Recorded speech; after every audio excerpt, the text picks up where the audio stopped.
जय राधा माधव जय कुंज बिहारी जय राधा माधव जय कुंज बिहारी जय गोपी जन वल्लभ गिरिवरधारी जय गोपी जन वल्लभ गिरिवरधारी यशोदानंदन व्रज जन रंजन यशोदानंदन व्रज जन रंजन यमुना तीर वनचारी यमुना तीर वनचारी जय राधा माधव जय कुंज बिहारी हरे कृष्णा कृष्णा कृष्णा हरे हरे हरे राम राम राम हरे हरे हरे कृष्णा कृष्णा कृष्णा हरे हरे हरे राम राम राम हरे हरे जय राधा श्याम सुंदर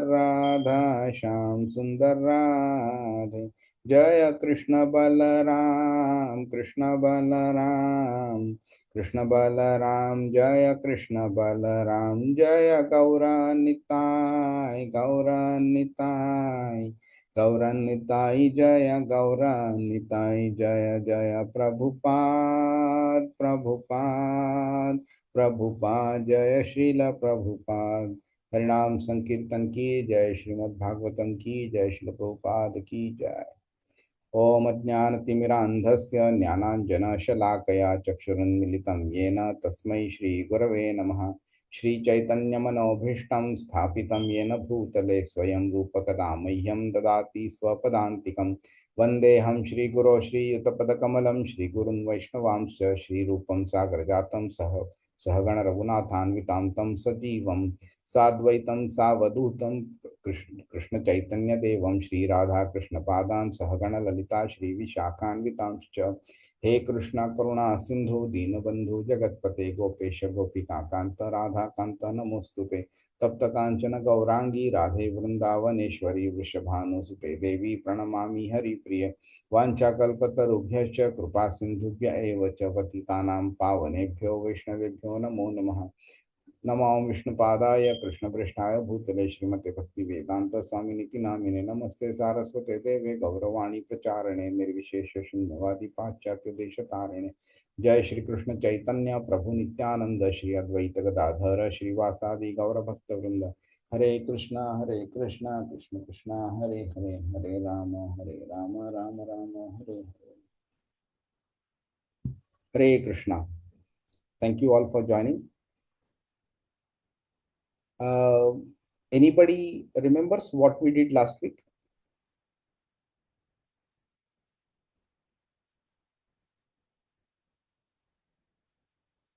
कौन बताएगा?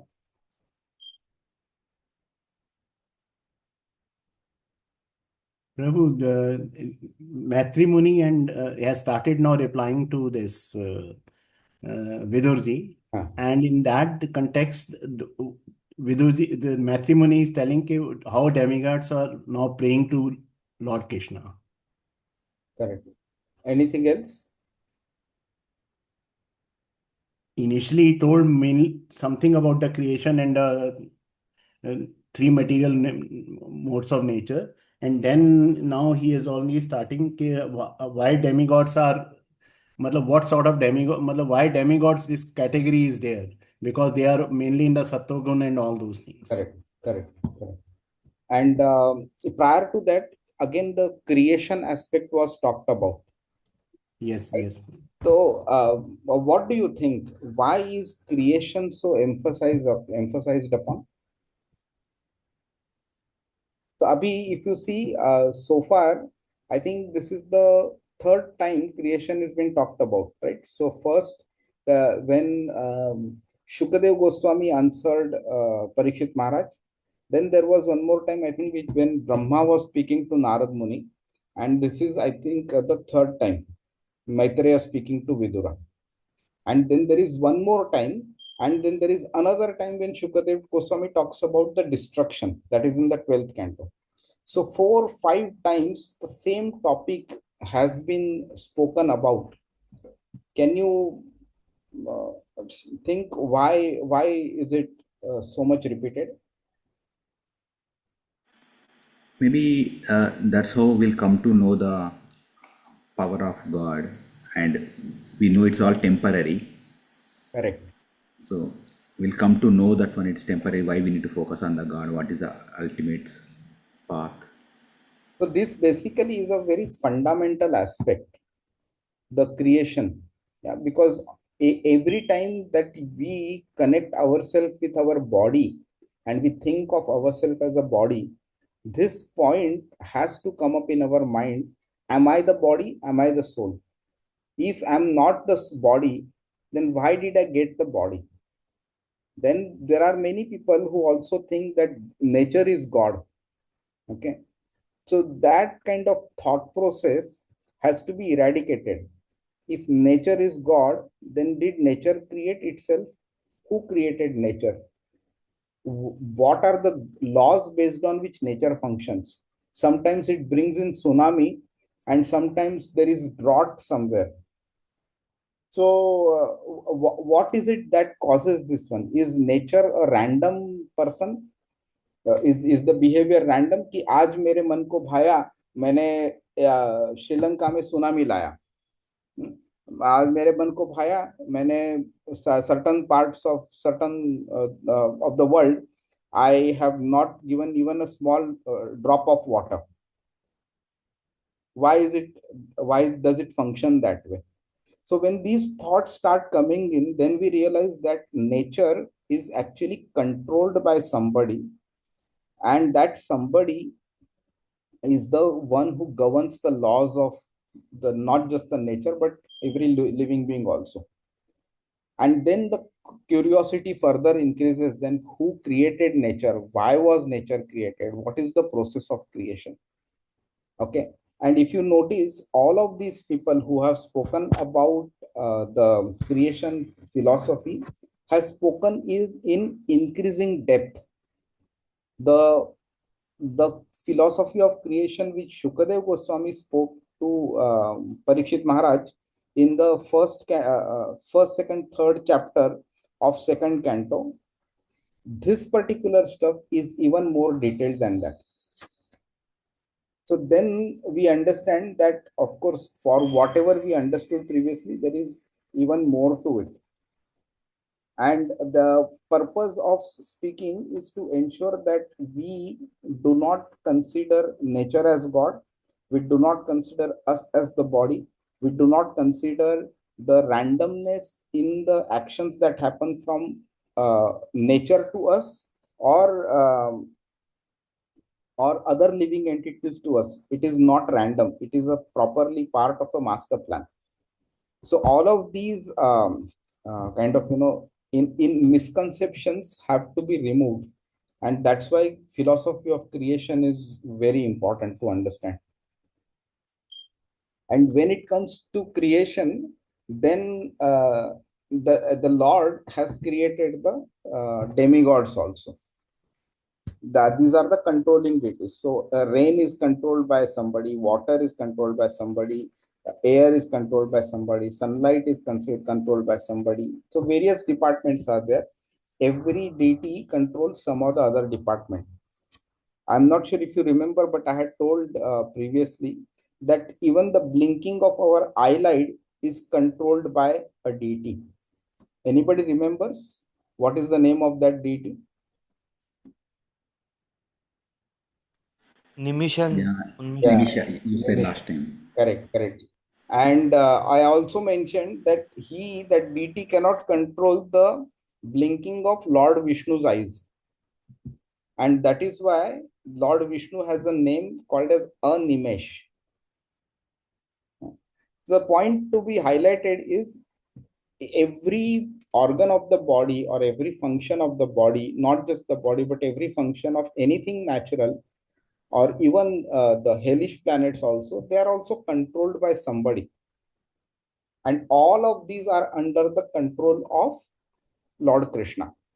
So if you remember in the first and second verse of 8th chapter of Bhagavad Gita, Arjun asks one question, who is Adhibhuta and who is Adhidaiva? So he says this nature is Adhibhuta and Adhidaiva is myself. The controlling deity of all the demigods, that is Adhidaiva, and that is Krishna himself. Okay, so any question so far, or can we move to verse number 45? Prabhu, what you told is if you just see 44, that has been very nicely narrated. Oh, so great Supreme Lord of, O Lord, persons are entangled by undesirable eagerness for the temporary body and kinsmen, and who are bound by thoughts of mine and I, are unable to see your lotus feet, although your lotus feet are situated within their own bodies. Let us take shelter of your lotus feet. Yes, Prabhu, very nice. So who is it being referred to? Your Lord lotus feet are situated within their own bodies.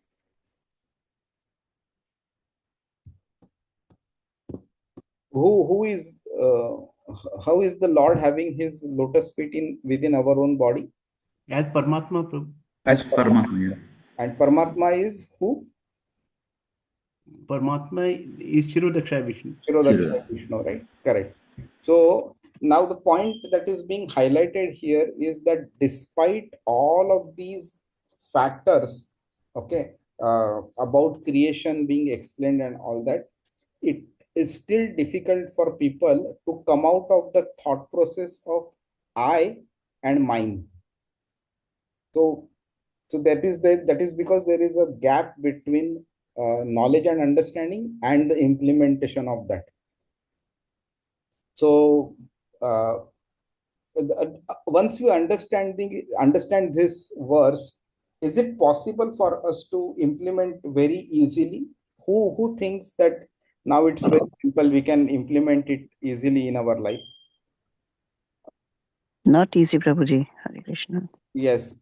तो मतलब क्या है फिर? अगर नहीं तो फिर छोड़ देना चाहिए क्या? Shall we stop it? We have to प्रयास तो करना ही है प्रभु. प्रयास करना है. Correct correct. तो generally I give this example कि let's say you are in Dubai now and you want to go to Abu Dhabi, but for whatever reason you start off in the direction of Sharjah. Okay, so you are driving and initially you do not realize that you are driving towards Sharjah, and then over a period of a few kilometers ahead, then you realize that something is not correct. Something meaning it's not familiar, or you are not getting signs that it is you are driving towards Abu Dhabi. तब आपको पता चलता है थोड़ी देर के बाद कि yes, you are actually driving away from Abu Dhabi. Okay, then you continue driving because there is no U-turn available. फिर आपको U-turn दिखता है कहीं पे, and once you see that, you want to take the U-turn but you miss it. Then another U-turn comes and you miss that U-turn also. Then you become a bit desperate कि भाई अभी the coming U-turn I have to take in any case, and then you are able to take the U-turn and you are on the other side of the road in and driving it towards the direction of Abu Dhabi. So now you are properly going towards Abu Dhabi. Sooner or later, you will reach Abu Dhabi. Okay. So this our journey, spiritual journey, is also like that. Okay, we sometimes at the beginning, in the beginning stages, we do not realize that we are so much entangled in the material aspect of life. We do not realize that we are driving away from Krishna. जैसे जैसे हम लोग आगे जाते हैं तो अपने को थोड़ा थोड़ा ज्ञान होना चालू होता है कि नहीं, what I am doing is incorrect, I am driving away from Krishna. So then you realize नहीं, ये तो मुझे stop करना है. Okay, and then you start, preparing yourself to take a U-turn. Okay, but abhi U-turn milta nahi hai. So these are those circumstances which you cannot avoid for at least certain amount of time. And then you realize कि नहीं, enough is enough, I will take a U-turn. So U-turn लेना है मतलब you want to start driving towards Krishna, towards Abu Dhabi. But फिर भी it is impossible for you. You want to do it, but you miss it. Class को आना है लेकिन certain other priorities become important. तो इसके लिए class को नहीं आ सकते. हरे कृष्ण महामंत्र का जप करना है लेकिन फिर भी टाइम नहीं मिलता है. Some material engagements are always there. But finally you become very determined and you push yourself, and then you take a U-turn. That is, you start chanting properly, you start worshipping Krishna properly, and then you are on the way towards Krishna. Okay, so this is that journey. Some of us have realized that we are supposed to take a U-turn, but they have not been able to take a U-turn. Some of us are taking a U-turn. Some of us have taken the U-turn but not reached towards Krishna. Some of us are very close to Krishna. But as Sumati Mataji said, नहीं, driving तो करना ही है, प्रयास तो करना ही है, अपने को कंटिन्यूअसली करना है. And क्या होता है, this was a question that was asked by somebody in one of the lectures, कि how do you realize that you have been progressing towards Krishna? ये समझे कैसे? तो यही सवाल हम लोग ने काफी साल पहले हम लोग ने अपने जो अतुल कृष्ण प्रभु करके एक डिवोटी थे, तो उन्होंने हम लोग को भक्ति शास्त्रीय कोर्स सिखाया था. तो हम लोग ने ये सवाल, वी हैड आस्क्ड हिम कि how do you realise that actually you are progressing. तो he gave a fantastic answer. So he said that anything and everything that you do or you wish to do culminates in chanting. So meaning, if you want to do deity worship, again it relates to your quality of chanting. Whether you do a cook for Krishna, or you read Bhagavad Gita, you teach Bhagavad Gita, Bhagavatam to somebody, everything has a connection with your quality of chanting. So what he said was, the more eagerness you have for quality chanting, the earlier that you do chanting is what indicates whether you are progressing or not. So, 1 साल पहले, 2 साल पहले, 5 साल पहले, what was our eagerness to do good quality chanting early in the day compared to what it is now? That will tell you whether you are progressing or not. If your eagerness has improved, if your quality of chanting has improved, then it means you are progressing. If your quality of chanting has not improved or has gone down, then that means you are not progressing, or in fact you have gone down as well. So this is kind of, very important for us to understand that when we say we want to take Krishna shelter, what actually does it mean by taking shelter, and are we actually ready to take the shelter? Krishna ka shelter available ही है, 24/7 available है. Are we ready to take that shelter on us? That is the question. हरे कृष्णा. ये पता नहीं है क्यों जा नहीं रहा है करके. His hand as a gesture is not going. Okay, let's start verse 45. तान्वै ह्यसद् वृत्तिभिर् अक्षिभिर्ये पराहृतान्तर्मनसः Paresh अथो न पश्यन्त्युरुगाय तु नूनं ये ते पदन्यास विलास लक्ष्यः. O great Supreme Lord, offensive persons whose internal vision has been too affected by external materialistic activities cannot see your lotus feet, but they are seen by your pure devotees, whose one and only aim is to transcendently enjoy your activities. As stated in Bhagavad Gita 18.61, the Lord is situated in everyone's heart. It is natural that one should be able to see the Lord at least within himself. But that is not possible for those whose internal vision has been covered by external activities. The pure soul, which is symptomized by consciousness, can be easily perceived even by a common man because consciousness is spread all over the body. The yoga system, as recommended in Bhagavad Gita, is to concentrate the mental activities internally and thus see the lotus feet of the Lord within our oneself. But there are many so-called yogis who have no concern with the Lord but are only concerned with the consciousness, which they accept as final realization. Such realization of consciousness is taught by Bhagavad Gita within only a few minutes, whereas the so-called yogis take continuous years to realize it because of their offenses at the lotus feet of the Lord. The great offense is to deny the existence of the Lord as separate from the individual souls, or to accept the Lord and the individual soul as one and the same. The impersonalists misinterpret the theory of the reflection, and thus they wrongly accept the individual consciousness as a supreme consciousness. The theory of the reflection of the supreme can be clearly understood without difficulty by any sincere common man. When there is a reflection of the sky on the water, both the sky and the stars are seen within the water, but it is understood that the sky and the stars are not to be accepted on the same level. The stars are the parts of the sky, and therefore they cannot be equal to the whole. The sky is the whole, and the stars are parts, but that they cannot be one and the same.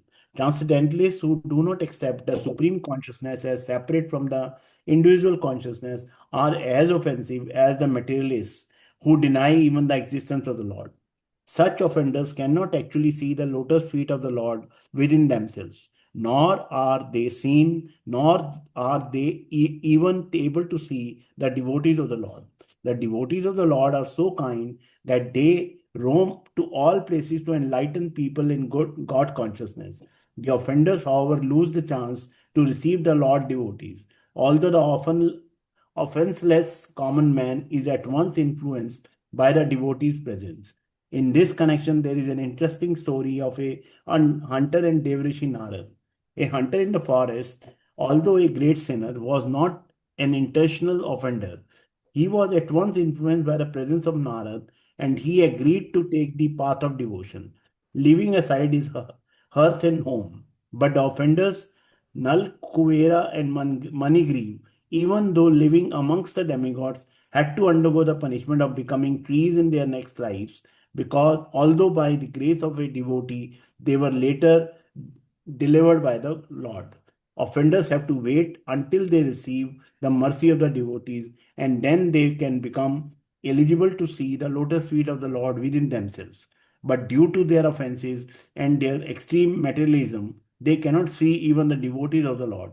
Engaged in external activities, they kill the internal vision.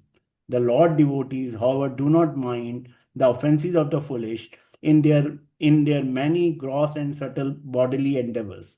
The Lord devotees cannot continue to bestow the blessings of devotion upon all such offenders without hesitation. This is the nature of devotees. Hare Jai. Krishna. Hare Krishna. Thank you so much, Prabhu. So, what is it that we can take as a lesson from this one? Yeah.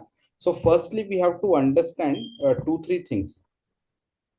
Being able to see the Lord or chant the name of the Lord or be able to worship the Lord is not a matter of privilege or right that somebody automatically gets it. Okay. If the Lord wishes, then you will be able to walk on that path. If the Lord doesn't wish, you will not be able to walk. Okay. So what we try to do is we try to perform bhakti with whatever manner possible and as much possible in a humble manner, and we indicate to the Lord that now we want to become eligible for your mercy. Please bestow your mercy upon us. While doing that, okay, we try to remain as humble as possible. हमारी जितनी level है उतना हम लोग करेंगे. Okay, but the Lord is supremely pure. For us to reach that level of purity, it will take a very, very long time. And the Lord generally does not bestow mercy so easily. So that is the reason why devotees come to help us walk towards the Lord. So that is why in Bhagavatam you will see in not one but in many places it is written that the devotees of the Lord are more merciful than the Lord. Okay, so we have to clearly understand this point actually, that many times हम लोग बोलते हैं कि आज मैं मंदिर गया. No, you did not go to the mandir. You did not take darshan of the Lord. It was the Lord who called you to the mandir. It was the Lord who gave his darshan to you. It is not your wish that you can desire going to the temple and you will be able to go to the temple. It is not that you wish कि भाई Lord Krishna का दर्शन करना है मुझे तो ठीक है, I will go to Vrindavan one day. नहीं, Lord Krishna wishes to give you the darshan. That is why he is calling you to come to Vrindavan, and that is why he will one day give darshan to you. The moment we understand this, and our mentality will change, or automatically our words will change. But मजा क्या है कि the Lord of course is merciful, but the devotees are more merciful. इसके लिए क्या करते हैं devotees कि भाई तुमको वृंदावन जाने के लिए डिफिकल्टी है, no problem, let me open a temple in your city. The Lord, whether he is in the Vrindavan or whether he is in Mumbai or whether he is in New York, the Lord is still the same. And then the devotees open temples, and the Lord is meaning you are able to see the Lord because of the mercy of the devotees. तो ये जो role of a devotee है ना, ये कृष्णा को भी इतना अच्छा लगता है कि that is the reason the knowledge of Bhagavad Gita to be spread, Krishna himself is not doing, he is asking the devotees to do. That is why if you see in the 18th chapter, the 68th and 69th verse, Krishna says that that person who explains this knowledge to others is more dear to me than anybody else. तो जब ये हम लोग knowledge देते हैं, it is not because हम लोग को ज्ञान हुआ है, we want appreciation. It is because this is one way of pleasing the Lord, and if he is pleased, then he will give his mercy to us, and then we'll be able to progress on the path of bhakti. That is the actual objective here. Okay, तो ये he is इसमें क्या होता है कि this kind of mentality is possible to come to us only depending on how humble we are. So if you remember, in the 15th verse of 7th chapter, Krishna talks about four people who never come to him, right?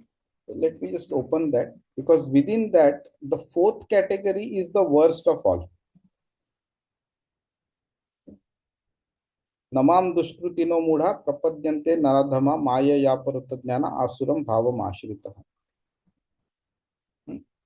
So this asuram bhavam ashritah are the worst of all the four categories. What they do is, if you look at them, mudha is first, then naradhama is second, mayaya paruttajnana is third, and asuram bhavam ashrita is the fourth category. So mudha are people, those who are more into materialism. Okay, they want to slog, earn money, and enjoy with the body.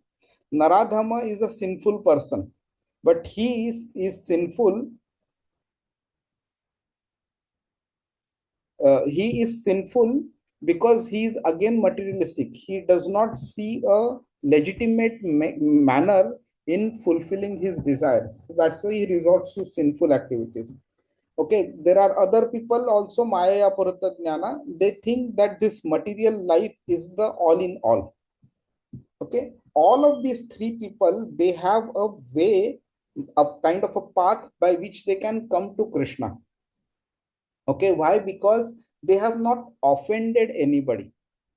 They have not offended Krishna. They have not offended a devotee. These people are misled. They are the people who are walking, who are driving in the opposite direction, but unknowingly. Meaning they may know they are performing sinful activities, but they are not doing it for the sake of purposely offending Krishna.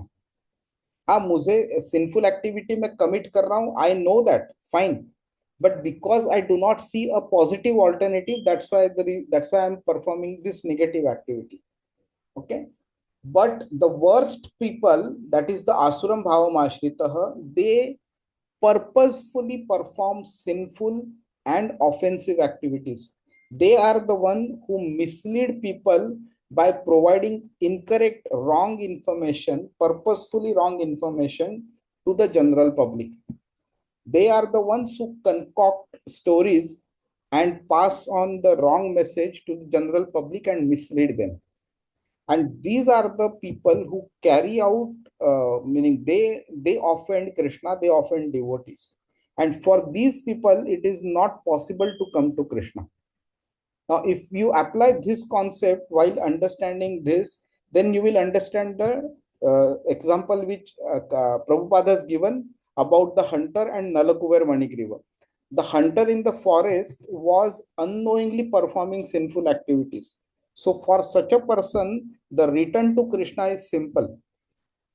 But Nalakuvera and Manigriva, they were purposefully performing these activities. And for them, punishment was important to be given. Punishment was necessary. So what do you think? Why is punishment being given? Do you, let's say you are in a debate competition and this topic comes up, that the Lord, if the Lord is merciful, why does he give punishment? So how will you defend this one? Hare Krishna, Prabhuji. To bring them more closer to Lord, to cleanse them, prepare them to go near the Lord. Punishment से cleansing होता है क्या? Realization तो होता है प्रभु. If realization is there that we are wrong and we are doing wrong and we have to go closer to Krishna. But अभी एक बात बताओ, not getting a birth in a family of devotees is a punishment, right? Yes. Correct. So if a person is born in a family of atheists, we can consider that as a punishment. Okay. So अगर वो punishment है, तो how will that person get the knowledge about Krishna? And if he doesn't get the knowledge about Krishna, how will he come to Krishna? बिना कृष्ण कृपा के नहीं होगा. If Krishna कृपा is there, but it is basically association, right, Prabhuji? But Krishna Kripa, it's not even a family. If Krishna Kripa were there, Krishna would not put him into that such a family of atheists. नहीं, क्योंकि उसने कहीं तो गलती करी है. कहीं गलती करी है पहले, जो that he has got that punishment. Agreed. But if he is a bhakta in the previous life or previous time. Okay, so there are two principles that we need to understand from this one. Okay, the first principle is the Lord is merciful, no doubt about it. And because the Lord is merciful, he is fulfilling our desires also. So if somebody desires to not worship the Lord, if somebody desires to perform more and more sinful activities, if somebody wants to enjoy more with the material body, the Lord purposely creates a situation where he will put you in that situation and he will let you fulfill your desire. तो आप मतलब किसी ने अगर सोचा कि यार मुझे सिर्फ नॉनवेज खाना है, दारू पीना है, स्त्री संग या पुरुष संग करना है एंड मेरे को इसके अलावा कुछ चाहिए नहीं, तो what the Lord will do, he will put you into that situation where you will fulfil your desire, accumulate sins, then he will push you down to a lower life, lower species, make you suffer for those sins, and then he will bring you back. And uske baad again the journey will start. The Lord is not happy doing this. But the Lord is a personification of Vairagya also, renunciation also. So he is not attached to you so much that he will not give you punishment even if you have done sinful activities. So punishment देने का काम भी करता है, and punishment देने के बाद, सफर होने के बाद, to bring you back onto the path towards him, वो भी काम वही करता है. So this is one principle we need to understand. So suffering is not a punishment. Suffering means that we are on the driving on the opposite direction towards Sharjah, not Abu Dhabi. But हमारे पास U turn अभी आया नहीं है, या U turn जब आएगा तो हम लोग को अपॉर्चुनिटी मिलेगी to come to the direction of Abu Dhabi. That is point number 1. दूसरा क्या होता है, okay, this is something as a principle but a kind of a practical example also. So can I ask you all, whether you switch on the video or not, up to you, but आपका पूरा जो right hand है ना, पूरा का पूरा ऊपर stretch करो. हाँ, जितना मैक्सिमम हो सके स्ट्रेच करो, और अज्यूम करो आपके हाथ में कोई बॉल है या कोई चीज है आपके हाथ में, and you are suppose to throw it upwards. Okay, ये बॉल है और आपको ऊपर फेंकना है उसको. Okay, but your hand should be stretched completely upwards, पूरा का पूरा 180 डिग्री में चाहिए. ओके, एंड फिर बाद में अज्यूम करो आपके हाथ में बॉल है और आप उसको थ्रो करने वाले हो. Will you be able to throw even a single inch upwards?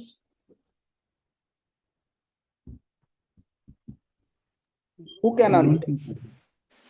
No, Prabhuji, we No, can't do. Prabhu. You We cannot. cannot force. Yeah. Yeah, so to throw We something have to from the upwards, down. We have to push. exactly. So you have to pull your hand downwards and thrust it upwards, तो वो up जा सकता है.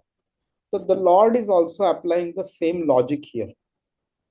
कि किसी को अगर ऊपर उठाना है तो उसको ऊपर उठाने के लिए, because of his desires, his sinful activities, does not, he is not eligible to be thrown upwards.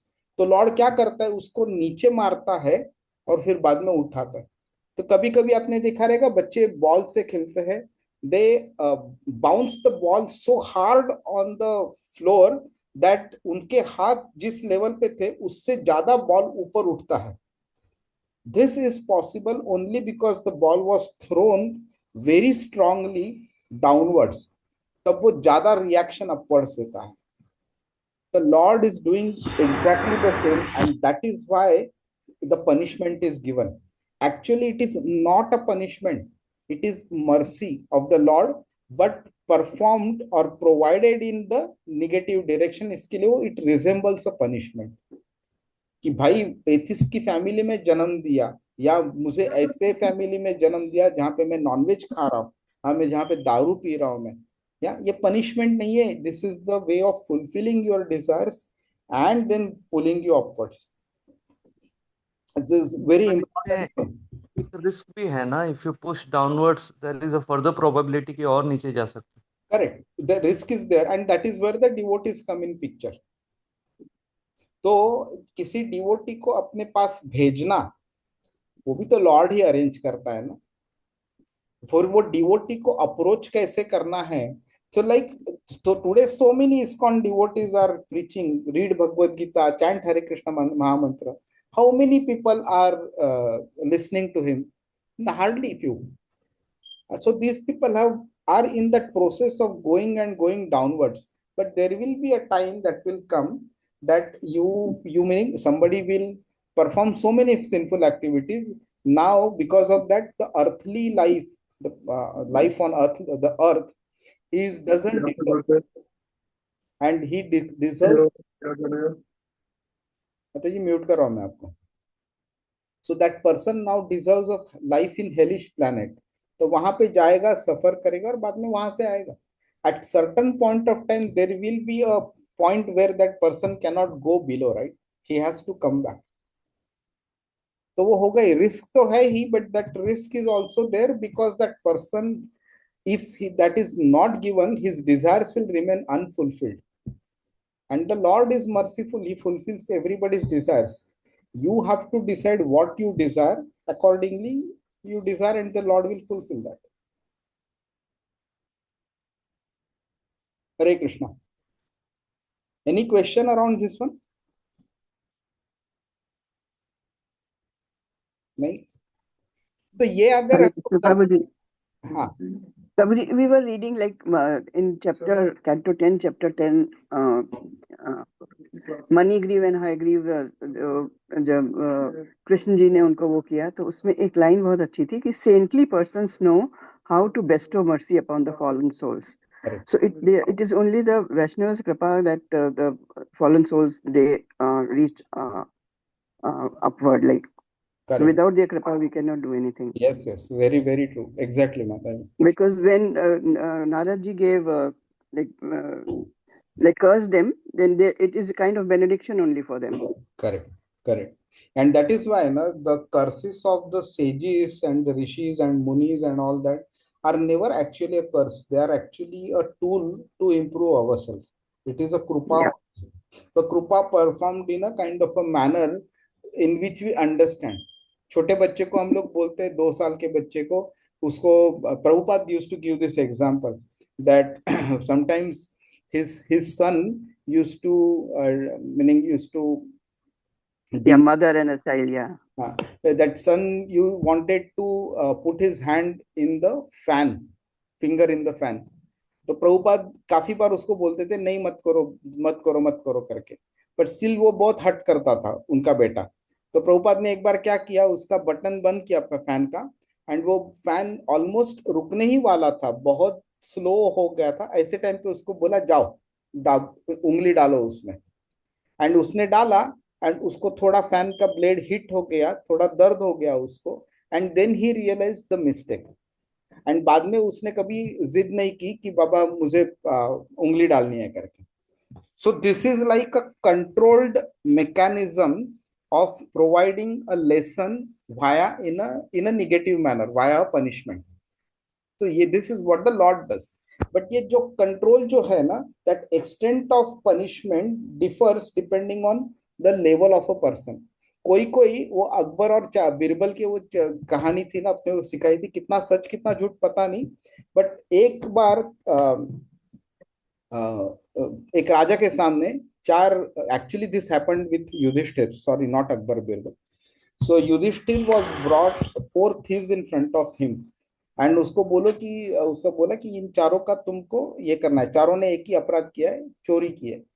तो युधिष्ठिर से it is not appropriate to give punishment without understanding the context and the background because of which they perform this theft.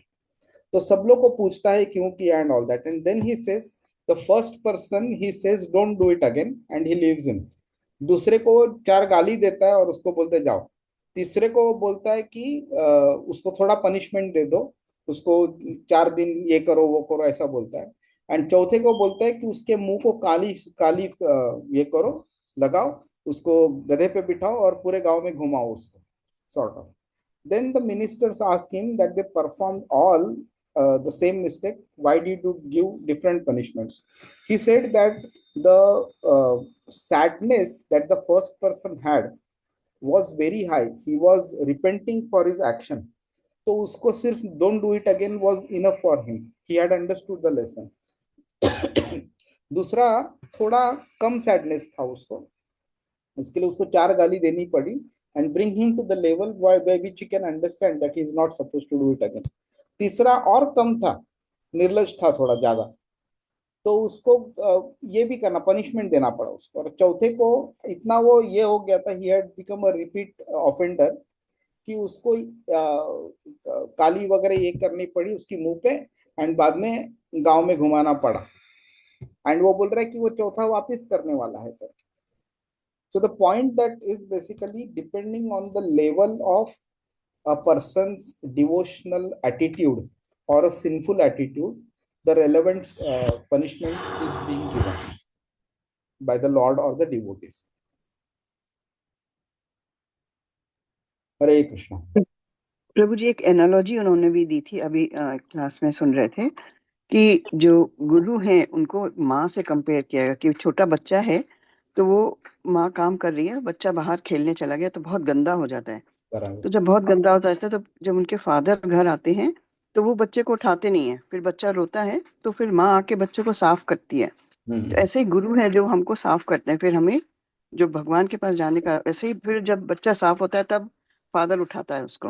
Very तो nice. उसी तरह हमें कृष्णा के पास जाने के लिए एकदम कैसे साफ होना है वो गुरु ही करते हैं हमारे को। Correct correct. So Hare Krishna. जो आप अगर ये पढ़ेंगे ना 10th canto 8th chapter and 14th verse the 14th chapter 8th verse, उसमें ना वो जो वर्स है ना, that is something which everybody should remember it by heart, and उसका परपोर्ट भी फैंटास्टिक है उसका।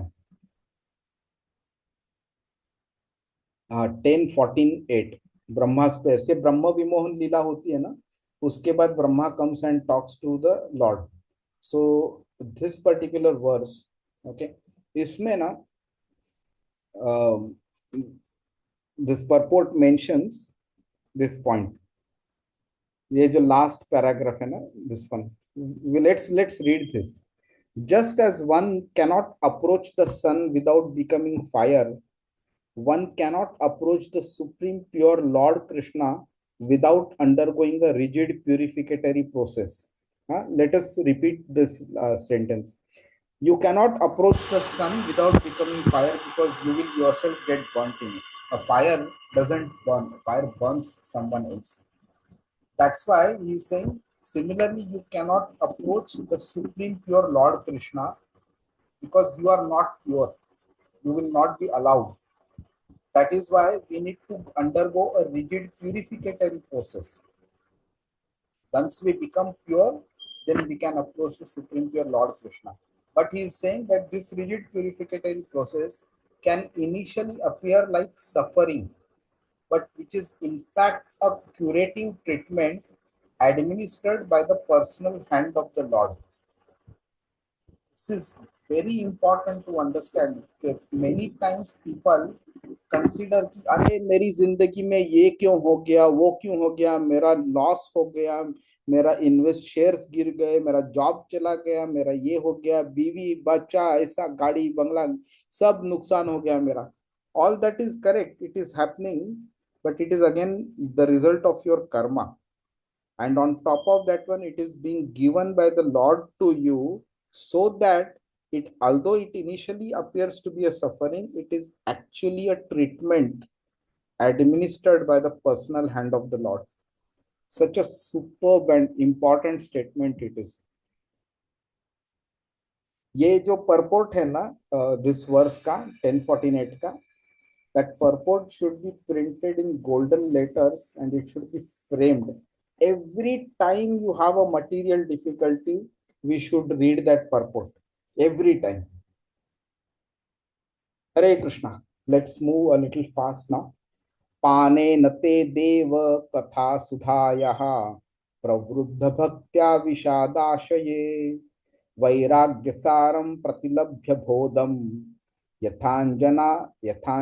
यथांजसान्वी your कुंठधिष्ण्यम्। Hare Krishna. Translation.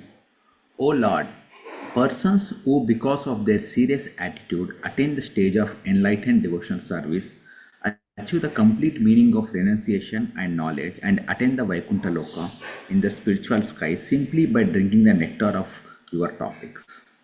Purport. The difference between the impersonalistic mental speculators and the pure devotees of the Lord is that former pass through a miserable understanding of the absolute truth at every stage, whereas the devotees enter into the kingdom of all pleasures even from the beginning of their attempt. The devotees has only to hear about devotional activities, which are as simple as anything in ordinary life, and he also acts very simply, whereas the mental speculator has to pass through a jugglery of words which are partially facts and partially make show for the maintenance of an artificial impersonal status. In spite of strenuous efforts to attain perfect knowledge, the impersonalist of an artificial impersonal status. In spite of his strenuous efforts to attain perfect knowledge, the impersonalist attains the merging into the impersonal oneness of the Brahmajyoti of the Lord, which is also attained by the enemies of the Lord simply because of their being killed by him. The devotees however attain to the highest stage of knowledge and renunciation and achieve the Vaikuntha Lokas, the planets in the spiritual sky. The impersonalist attains only the sky and does not achieve any tangible transcendental bliss, whereas the devotee attains the planets where real spiritual life prevails. With a serious attitude, the devotee throws away all achievements like so much dust and he accepts only devotional service, the transcendental culmination. Jai Srila Prabhupada. Thank you so much. So again, the point is devotional service is the pinnacle of anything related to spiritual activity. It is unfortunate that people consider Krishna as an ordinary person, and hence the the message of Krishna is be getting ignored. And yeah, just to give you a little bit of information here, if you read the preface written by Srila Prabhupada for Bhagavad Gita, okay, so you will see there is one statement over there Prabhupada has written that there have been many commentaries on Bhagavad Gita so far. But what is the need for a new one? Because Prabhupada says that all of these commentaries have ignored the main aspect of Bhagavad Gita, that is, Krishna is the supreme personality of Godhead. They have considered Krishna to be one of the many gods, or at the most some kind of superhuman, something like that. And they have considered somebody else to be the God who has come and entered into Krishna and who is giving the message of Bhagavad Gita. Right? This interpretation of Krishna, which is incorrect, is causes them to give a wrong commentary on Bhagavad Gita. And that is why he says that there is a need for presenting Bhagavad Gita as it is. And that is why you will see Prabhupada's Bhagavad Gita has these three letters, as it is. Okay. So now, because of this one, because they consider Krishna not to be the supreme person, that is why they are trying to seek somebody who is superior to Krishna. And that is where the thought of the impersonal aspect of the Lord is supreme to Lord Krishna, that thought comes into picture. So although in the 7th chapter, 7th verse, Krishna says, Mattah parataram nanyat, there is nothing, absolutely nothing, there is no truth superior to me. Still these people think that no, Krishna से ऊपर है impersonal aspect, Krishna से ऊपर है Brahma Jyoti, because they consider Krishna to be not the supreme. And this attitude forces them to seek that impersonal Jyoti, Brahma Jyoti, in different manners. So somebody thinks meditation karna hai, somebody thinks light ke paas dekhte रहना hai, like various mechanisms they devise. And that's why they worship that impersonal aspect in such a manner that they want to go and achieve that. तो यहाँ पे Krishna in the 12th chapter mentions क्लेशोधिक तरस्तेषाम अव्यक्ता सक्तपासते, still they will go and think that nahi, attaining Krishna is not my objective, attaining the impersonal aspect of the Lord is the objective. Some people think that Govinda, Krishna, should be used as a ladder to go towards the impersonal aspect. So what they do is, impersonal aspect पे जाने के लिए कृष्णा ने जो कहा है करना है, कृष्णा को अप्रिशिएट करना है, करेंगे. But the moment impersonal aspect पे पास जाएंगे, तो their objective is to just kick the ladder away. कि भाई कृष्णा तेरी मदद मुझे तब तक चाहिए थी जब तक I was able to reach the impersonal aspect. अभी impersonal aspect में reach हो गया, अभी तू निकल, I don't need you. This is the way they approach Krishna. And that is precisely the reason they continue to suffer hardships on their adhyatmic journey also.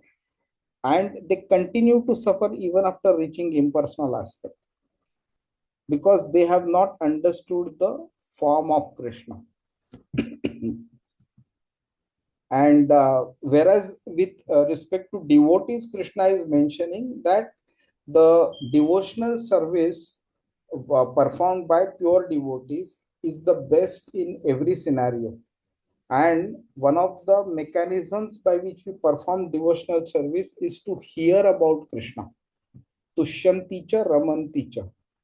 In the 10th chapter, 9th verse, Krishna talks about Bodhayanta Parasparam. Krishna says the devotees converse about me with each other constantly, because of which they get satisfaction out of the conversation. And this is so simple. Prabhupada is saying nothing can be simple. As anything in ordinary life, hearing about Krishna is so simple. And this hearing alone can take you to Vaikuntha Loka by simply drinking the nectar of your topics. Hare Krishna. तथा परे चात्म समाधि योग बलेन जित्वा प्रकृतिं बलिष्ठां त्वाम एव धीर पुरुषं विशन्ति तेषां श्रहस्यान्तु सेवयाते. Translation purport. Anybody?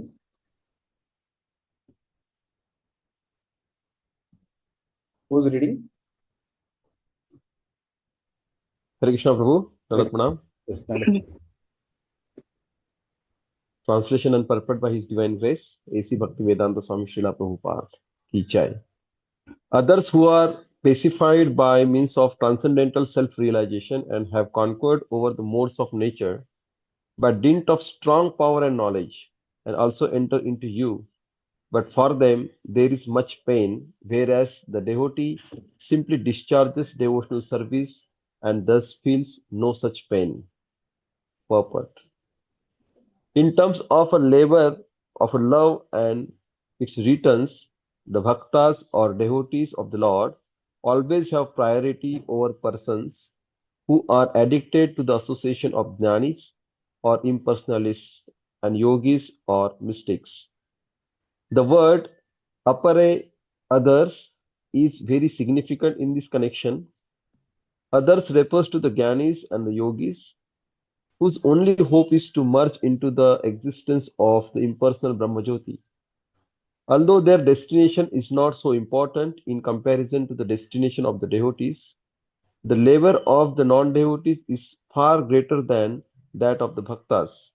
One may suggest that there is a sufficient labor for the devotees also in the matter of discharging the devotional service, but that labor is compensated by the enhancement of transcendental pleasure. The devotees derive more transcendental pleasure while engaged continuously in the service of the Lord than when they have no such engagements. In the family combination of a man and a woman, there is such a labor and responsibility for both of them, yet when they are single, they feel more trouble for want of their united activities. The union of impersonalists and the union of the devotees are not on a par.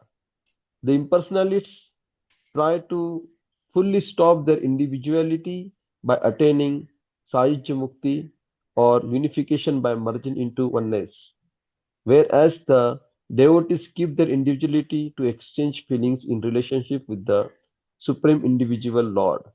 Such reciprocation of feeling takes place in the transcendental Vaikuntha planets, and therefore the liberation sought by the impersonalists is already achieved in the devotional service. The devotees attain mukti automatically while continuing the transcendental pleasure of maintaining individuality. As explained in the previous verse, the destination of the devotees in Vaikuntha or Akunta Krishna. one minute. Krishna. Akunta Dhishna, the place where anxieties are completely eradicated. One should not mistake the destination of the devotees and that of impersonalists to be one and the same. The destinations are distinctly different, and the transcendental pleasure derived by the devotee is also distinct from Chinmatra. or spiritual feeling alone. Hare Hare Krishna. Krishna. Thank you, Prabhu. So we have had this discussion multiple times. Yeah. So if you see this, the word Samadhi Yoga is used here. Yeah. So it basically refers to Dhyan Yoga also. Okay. And Apare, as Prabhupada has translated, Apare refers to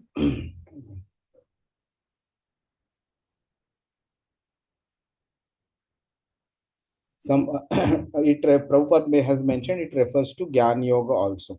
Okay.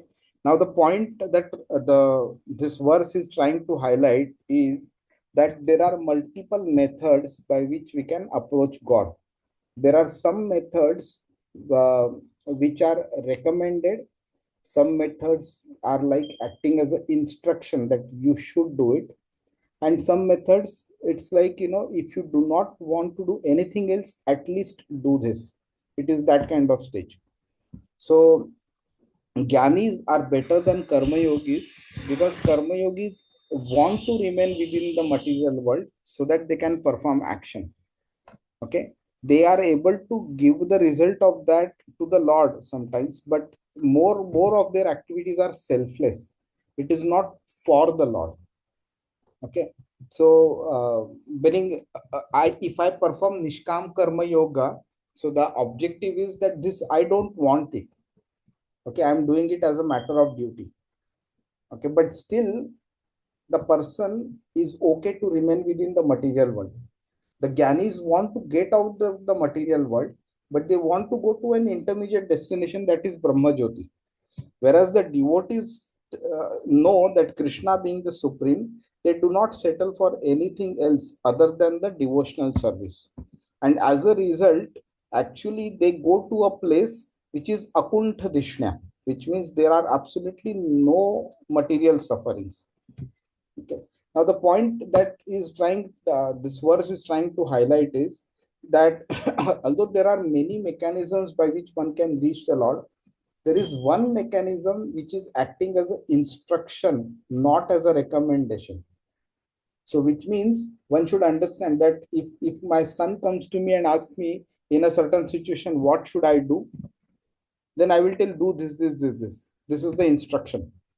Okay. But if my son comes to me that I don't have any option, but I would prefer to do a point A or B, which one do you say? Okay, fine. Since you are not giving me multiple options, and since I have to choose between only A and B, then within that I will tell you, okay, at least do A, don't do B. Okay. Meaning, although you can't do the best, but at least do A, don't do B. And then maybe sometimes he will say, Papa, I have no alternative, I have to perform wrong activity. Then I will say, okay, then at least do it with so and so mentality, sort of. Yeah. So there are incorrect ways to perform an activity. The Lord discourages somebody from doing that. But if a person continues to press against it, then the Lord says, okay, tathastu, go ahead, do it. But if you ask the Lord what he is supposed, what he would prefer somebody to do, if all options are available, the Lord would always say, do perform devotional service. So that is why Bhagavad Gita is also structured in the same manner, that after explaining the various types of yogas, Krishna after that talks about Bhakti Yoga. So that when you choose Bhakti Yoga, you are choosing despite you having all the options. And then you decide, no, because of the drawbacks in other yogas, and because there is no drawback in Bhakti Yoga, I will prefer to perform Bhakti Yoga. If he were to talk Bhakti Yoga as the first and the only option, then we would think that because there is no other option, we are choosing Bhakti Yoga. But because Bhakti Yoga is being talked about at the last and all options have been presented to us, then we are in a better position to take a decision that we are choosing Bhakti Yoga not out of force, but out of choice. I am choosing Bhakti Yoga because it is the best. And that is what the Lord is highlighting here. Okay. So for other people, why the other mechanisms are not recommended? Because there is a lot of pain in those paths. Impossible for us to imagine that like a proper Gyani, when we will sit in a place for 24 hours and many days and just focus on the Paramatma or just focus on the light of the Lord. It is impossible for a person like us to do. For that's why Krishna is saying that I am giving you a mechanism which you can perform in your current life. It gives you a guaranteed result and it gives the best result. The Gyanis may not necessarily achieve the ultimate objective, but Bhakti Yogi achieves the ultimate objective, very simple to perform, and there is zero chance of failure. There is this verse, the 8th verse of 28th verse of 8th chapter. Very important to know this. See, a person who accepts the path of devotional service, a Bhakti Yogi, he is not bereft of the results derived.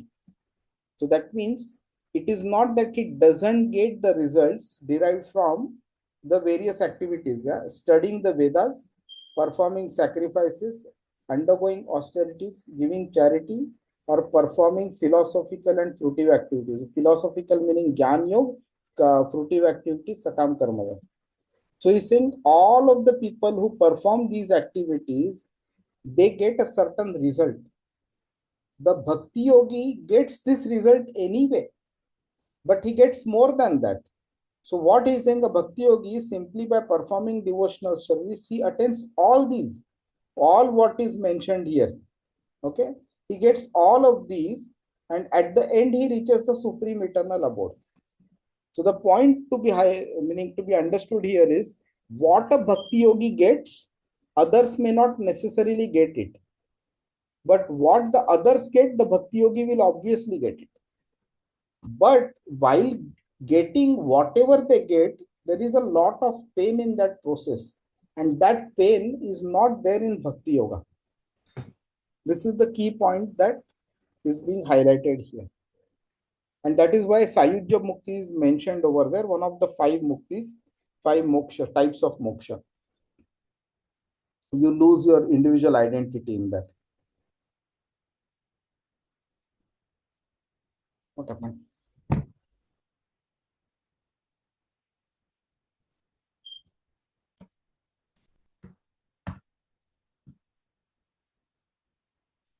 तत्ते वयं लोकसिसृक्षयाद्य त्वयानुसृष्टास्त्रिभिरात्मभिः स्म सर्वे वियुक्ताः स्वविहारतन्त्रं न शक्नुमस्त तत्प्रतिहर्तवेते. Translation?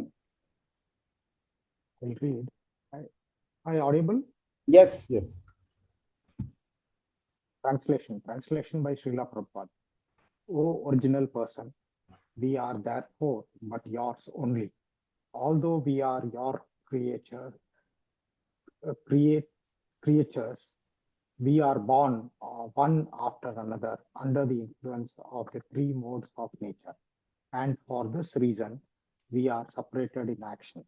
Therefore, after the creation, we could not act coordinatedly, concretely for your transcendental pleasure. Purport by Srila Prabhupada. Jai Srila Prabhupada. The cosmic creation is working under the influence of the 3 modes of the external potency of the Lord. Different creatures are also under the same influence, and therefore they cannot act concretely in satisfying the Lord. Because of this diverse activity, there cannot be any harmony in the material world. The best policy, therefore, is to act for the sake of the Lord. That will bring about the desired harmony. Jai Shri Prabhupada. Hare Krishna. Thank you. So simple message it is, right? So if you, there is one verse in Bhagavad Gita that yatha taror mula nishechanena trupyanti tat skandha bhujopashakha pranopahara cha yatendriyanam tathaiva sarvaranam achyuteja. So what this means? Yatha taror mula nishechanena. So when you want to water the tree, you do not give it to the branches and stems and twigs and fruits and flowers, right? You water the tree at the root. Similarly, when you want to provide nourishment to your body, you provide food to the stomach. You don't feed your hands and legs and head and all that. So you eat via your mouth, that food goes into the stomach, the digestion process happens, and then the stomach distributes the complete nourishment to the overall body. Similarly, it says that when you want to perform devotional service, you should do it towards Achyuta, Lord Shri Krishna. He is the supreme. Because when you do devotional service to the supreme, everybody else gets satisfied. Because the way when you water the root of the tree, every part of the tree, that is branches and twigs and fruits and flowers, they get the nourishment. When you give food to the stomach, the nourishment is received by the rest of the body. Similarly, when you worship Krishna, the remaining Devi Devatas and everyone else, they get nourishment. They become happy. So that's why it is said that when you act for the sake of the Lord, then everybody else gets the benefit. Yeah. If I create a temple, yeah, so many people within the city get benefited from it. Any action performed for the Lord has a ripple effect in terms of providing benefit to the complete society. And that will actually bring harmony to the world. So Prabhupada used to be very critical about United Nations, stating that United Nations has actually not united the nations. And he always used to mention that this, because the fundamentals of United Nations are incorrect, people will never become happy under United Nations. So today also we see the same thing, because the fundamental of a person is not Shri Krishna. The devotional service is missing. The life of that individual or the people around the individuals will never be complete. It will always have some or the other drawback in that. So if you want to bring harmony within the material world, one should work for the Lord, by which everybody else in the society will automatically become happy. So this is like a principle which is being taught here in this verse.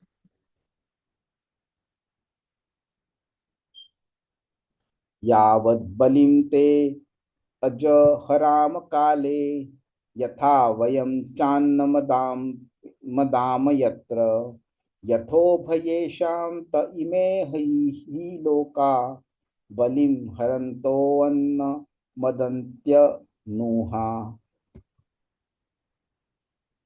Hare Krishna. Translation and purport by Srila Prabhupada Ji. Jai Srila Prabhupada. Translation. O unborn one, please enlighten us regarding the ways and means by which we can offer you all enjoyable grains and commodities, so that both we and all other living entities in this world can maintain ourselves without disturbance and can easily accumulate the necessities of life both for you and for ourselves. Purport. Developed consciousness begins from the human form of life and further increased in the form of the demigods living in higher planets. The earth is situated almost in the middle of the universe, and the human form of life is the intermediate stage between the life of the demigods and that of the demons.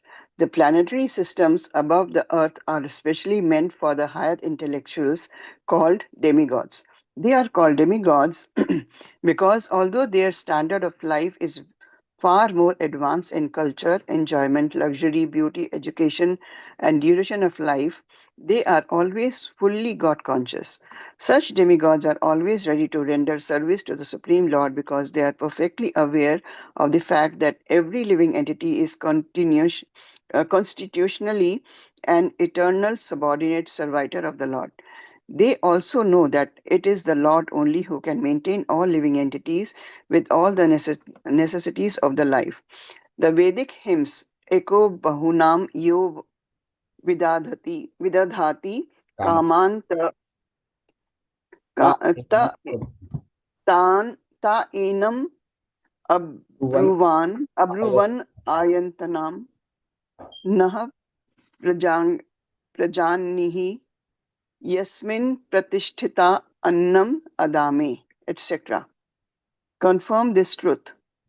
In Bhagavad Gita also the Lord is mentioned as Bhutabhrut, or the maintainer of all living creatures. The modern theory that starvation is due to an increase in population is not accepted by the demigods or the devotees of the Lord. The devotees or demigods are fully aware that the Lord can maintain any number of living entities provided they are conscious of how to eat. If they want to eat like ordinary animals who have no God consciousness, then they must live in starvation, poverty, and want like the jungle animals in the forest. The jungle animals are also maintained by the Lord with their respective foodstuffs, but they are not advanced in God consciousness. Similarly, human beings are provided with food, grains, vegetables, fruits, and milk by the grace of the Lord. But it is the duty of human beings to acknowledge the mercy of the Lord. As a matter of gratitude, they should feel obliged to the Lord for their supply of foodstuff, and they must first offer him food in sacrifice and then partake of the remnants. In Bhagavad Gita 3.13, it is confirmed that one who takes foodstuff after a performance of sacrifice eats real food for proper maintenance of the body and soul. But one who cooks for himself and does not perform any sacrifice eats only lumps of sin in the shape of foodstuffs.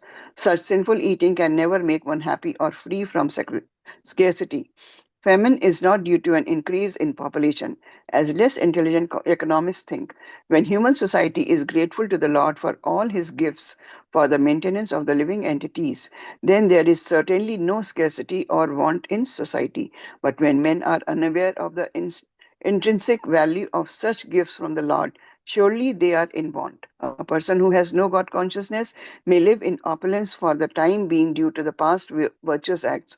But if one forgets his relationship with the Lord, certainly he must await the stage of starvation by the law of the powerful material nature. One cannot escape the vigilance of the powerful material nature unless he leads a God conscious or devotional life. Yeah, Hare Krishna. thank you. Thank you, Prabhuji. Every purport of Prabhupada is so amazingly written that so much information is packed into it. And on top of that one, I remember Mohan Prabhu, one of my Shiksha gurus, he mentioned this point. So you pick up any verse and just read the purport of that verse. You will get the complete philosophy in a single verse itself. So now the philosophy about eating, the philosophy about the dependence of the Lord, we can completely get it here. People think that it is because I planted the tree and that's why I'm getting this vegetable and that's why I'm feeding my family. It is not because of that. In the 15th chapter in Bhagavad Gita, Krishna says that I become the light of the moon, because of which the vegetables or vegetation can actually possibly come out. Now, everything which is required for our sustenance is actually coming from nature only, and that is being supported. Mayadhyakshana prakriti suyate sacharacharam. Anything that exists in nature is governed and controlled by Lord Krishna.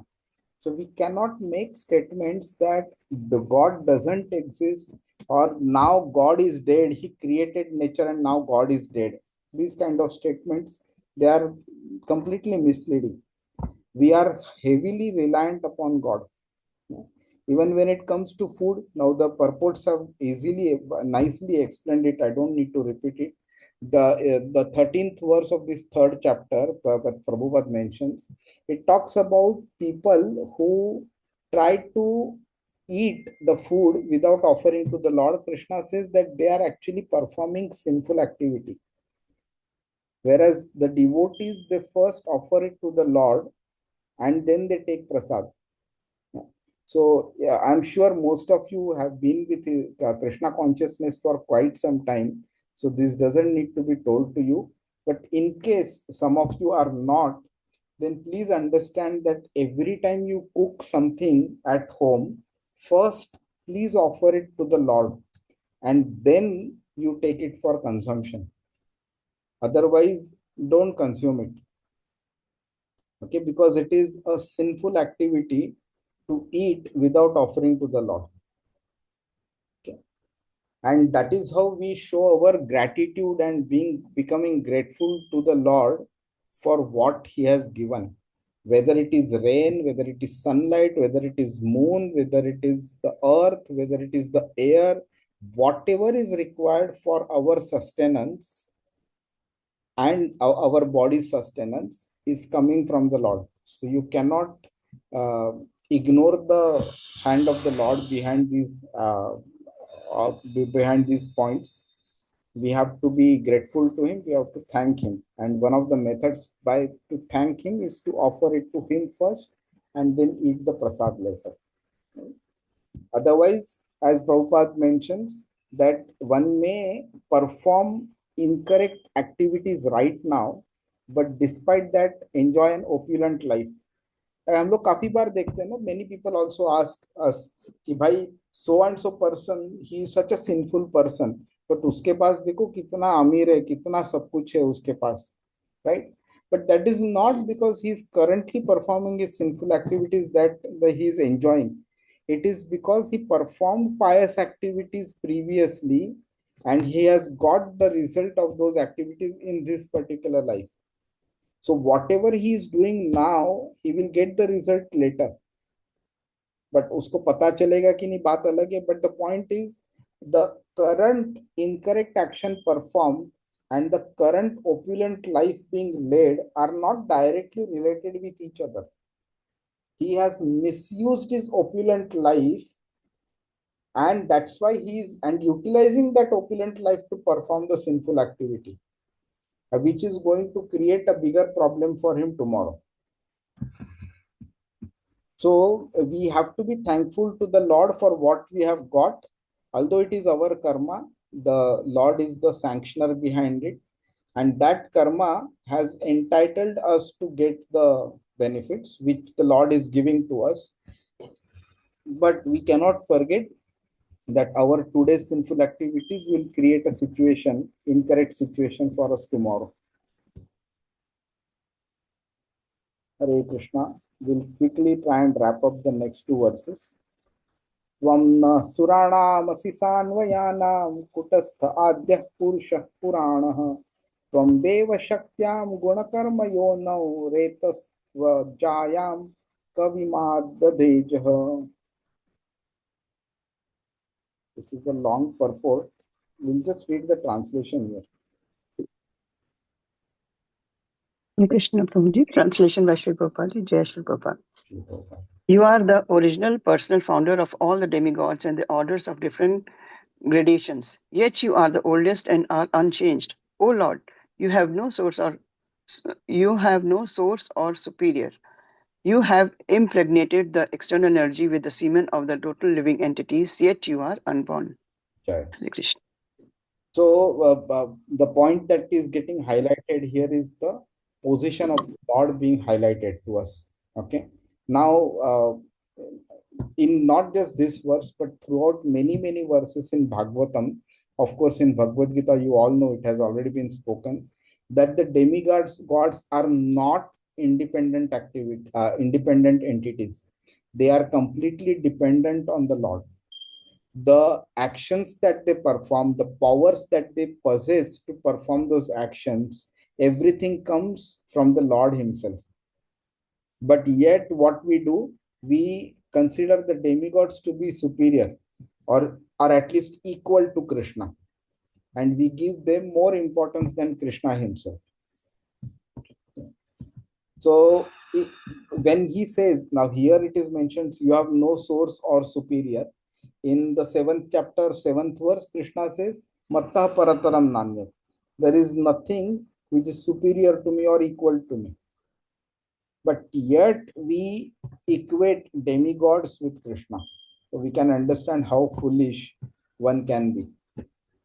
So the creation of the material nature, the creation of bodies within the material nature so that the souls can come in, all of this is administered by the Lord. And the facilitators are the demigods. They make a few things happen here and there. I'll move to the last verse. This is the last verse of the chapter now.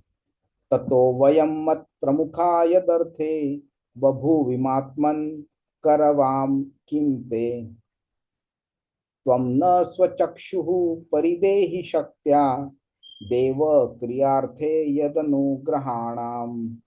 O Supreme Self, please give us, who are created in the beginning from the Mahatattva, the total cosmic energy, your kind directions on how we shall act. Kindly award us your perfect knowledge and potency so that we can render you service in the different departments of subsequent creation. Hare Krishna. Hare Krishna. So now this actually paves way for the further discussion that Maitreya Muni has with Vidur. Okay, so in Bhagavatam you will see, every time somebody has spoken something, it is based on a question that has been asked to them, which also underlines the importance of what questions should we ask. So अगर हम लोग ऐसे kind of something which is not related to devotional service directly, if these questions were asked, then Bhagavatam will not carry any importance. Its importance will be limited to some karma yoga related text. But Bhagavatam, it focuses on bhakti yoga. That's why questions are all related to bhakti yoga only. Okay. So the question about what happens before Mahatattva, from Mahatattva onwards till the subsequent steps, and how we should act, all of these constitute Bhakti Yoga. Because Bhakti Yoga doesn't mean just the chanting, it means possessing proper knowledge of the Lord also. And that is what now will happen throughout the rest of the canto. Any questions on this one? Prabhupada does talk about Shakti Tattva, Jiva Tattva, and all of that. The point that we need to understand is there are certain actions that are performed by certain group of people. So we have Krishna Tattva, then we have Vishnu Tattva, then we have Shiva Tattva, we have Guru Tattva, we have Jiva Tattva, we have Shakti Tattva, and all that. So there are certain people who are part of a certain tattva, that is a certain group, and they perform certain functions. Okay, there is a hierarchy we have within that. Krishna tattva comes first, Vishnu tattva comes later, and then the subsequent tattvas come. Hare Krishna. Any questions so far? I couldn't cover the last two verses in detail, but if there is any question around it, let me know.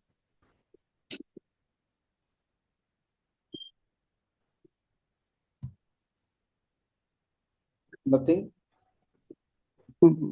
Prabhuji, you said no that Lord provides everything. We understand this, that air, water, everything. It's because of Krishna only we are getting ours for sustainability.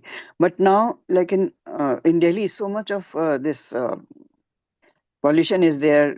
People are not keeping well because of this pollution, and then tsunami came. So when, like, we understand that, yeah, because it might be Krishna's iksha, but for the people who कह भगवान दे रहे हैं, तो फिर ये गलत, मतलब ऐसी चीजें भी क्यों आ रही हैं जिससे लोग इतना सफर कर रहे हैं, तो उसको कैसे लिया जाए? How to understand that?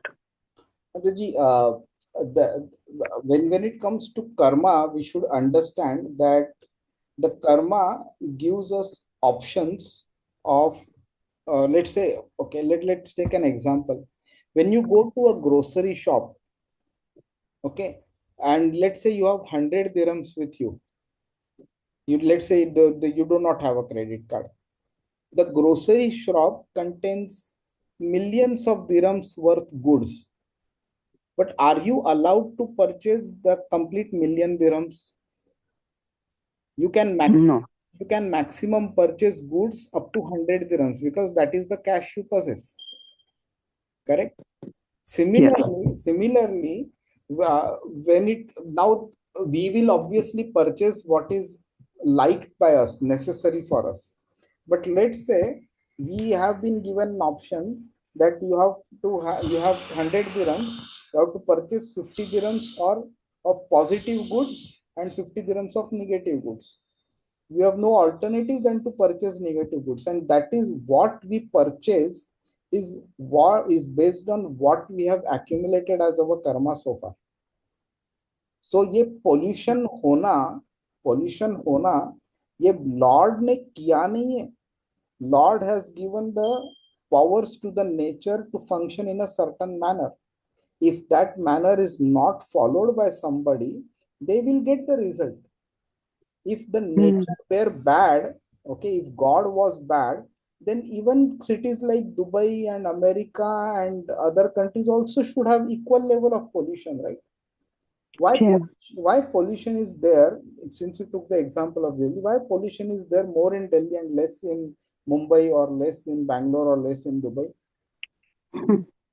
तो वहां पे कुछ तो ऐसा हुआ है, okay, which is not deserved by the city or the citizens of residing in that city. तो मतलब क्या है कि कुछ तो ऐसा किया है because of which people of Delhi are getting that. तो उसमें लॉर्ड की क्या गलती है? हम लोग ने जो किया वो हम लोग अभी वापस पा रहे हैं. If I go and stay in Delhi tomorrow, okay, for let's say 1 year, so it is because of my karma that I am forced to go to Delhi to perform those activities for 1 year, and I am supposed to suffer also for that. तो इसमें Lord की क्या? Lord कुछ नहीं कर रहा है, Lord सिर्फ रेसिप्रोकेशन दे रहा है. अगर हम लोग मिरर के सामने खड़े रह के हरे कृष्ण, अगर मिरर के सामने खड़े रह के बोलते हैं कि why am I not beautiful, why is somebody else more beautiful than me, तो वो मिरर की गलती थोड़ी है उसमें. Prabhuji, only that it is individual, one person, but so many people are involved in it. They are suffering, and they are that is the only, like, how come the so many people are getting affected by these things? Right. So what happens is there is a karma which sometimes the result comes in an individual manner, sometimes the result comes in a collective manner. So we talked about 3 types of karma: Adi Daivik, Adhyatmik, and Adi Bhautik. Right? Adhyatmik karma is one which is caused by our body and our mind. So these are generally mostly individual stuff. Adi Bhautik is when other people, other living entities cause to us. So ये भी individualistic होता है, but it is caused by someone else. But आदि दैविक जो होता है, they are more serious in nature. They are mostly at a group level. So when a tsunami comes, it will not take care of one person and all. वो तो पूरा का पूरा गांव को खाली कर देगा वो, right? But what, तो ऐसा इसका मतलब ये नहीं है कि those people who did not deserve such a punishment are also given a punishment. वैसा नहीं है. What happens is, because so many people deserve a punishment, okay, the Lord arranges in such a manner that they are given punishment all at once and via some natural activity. तो जब ये 2013 में केदारनाथ में बड़ी बाढ़ आई थी, right?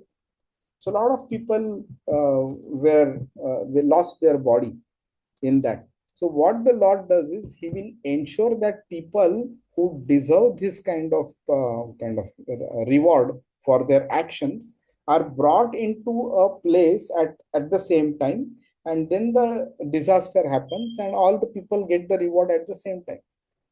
अभी काफी लोग कश्मीर में जाते हैं, okay, and the weather is beautiful over there. Hill station में बहुत लोग जाते हैं. So all of the people are enjoying at the same time. तो हम लोग वो टाइम पे क्यों पूछते नहीं है कि why do so many people get to enjoy at the same time? Why we only ask when it is a kind of a suffering?